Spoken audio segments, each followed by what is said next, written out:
Okay, let's do some math.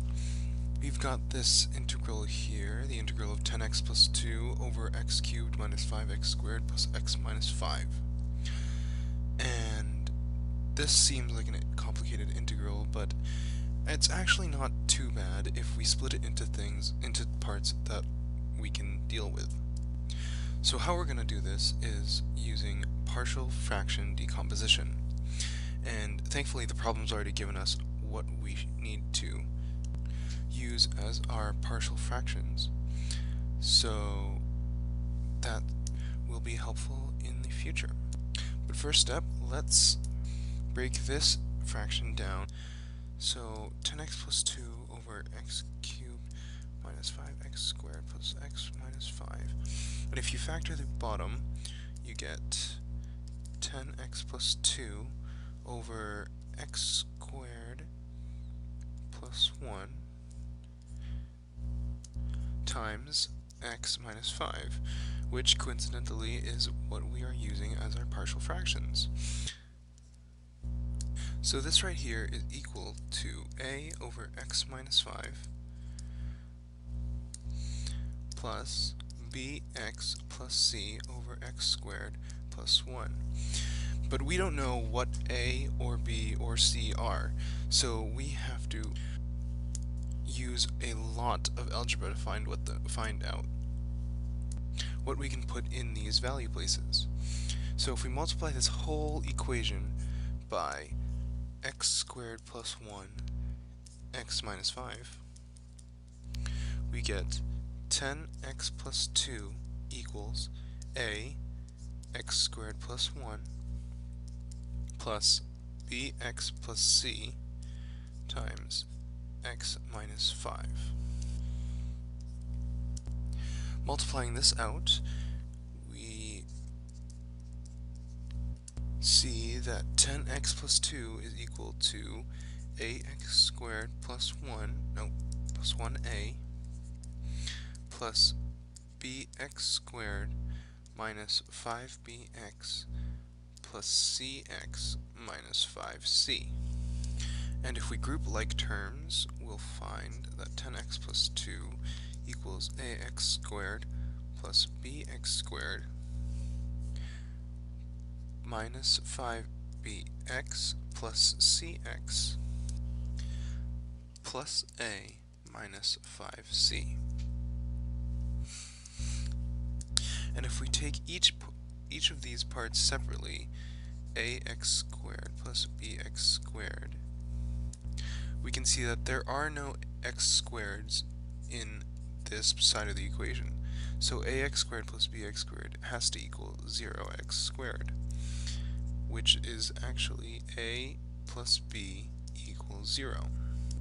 And if we take the x's in this equation and the x in this equation, we find that 10x equals negative 5bx plus cx, which means that negative 5b plus c is equal to 10. And finally, we take just the constants of that side and this one. We find that a minus 5c is equal to 2.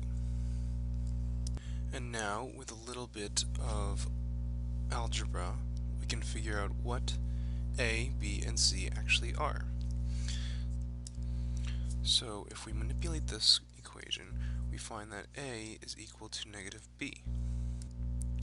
And from this equation we find that c is equal to 10 plus 5b. And if we take these two and put them into the last equation, we find that negative b minus 5, 10 plus 5b equals 2. And if we multiply that out, we get that negative b minus 50 minus 25b equals 2. And so negative 26b equals 52, and b equals -2. Now if we put this into the other equations, we find that a plus -2 equals 0, so a must equal 2, and -5 times -2 plus c equals 10, so c must equal 0. And if we put these values back into our original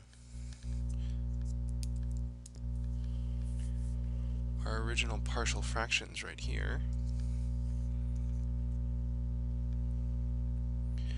we get that a over x minus 5 equals 2 over x minus 5, and that bx plus c over x squared plus 1 equals -2x over x squared plus 1. And we were trying to find the integral of these added together, so that's the integral of 2 over x minus 5 minus the integral of 2x over x squared plus 1.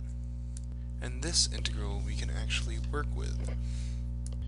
We can figure out that this is actually equal to 2 ln the absolute value of x minus 5 minus the natural log of the absolute value of x squared plus 1 plus a constant. And there you have it. That is the integral, and we are done.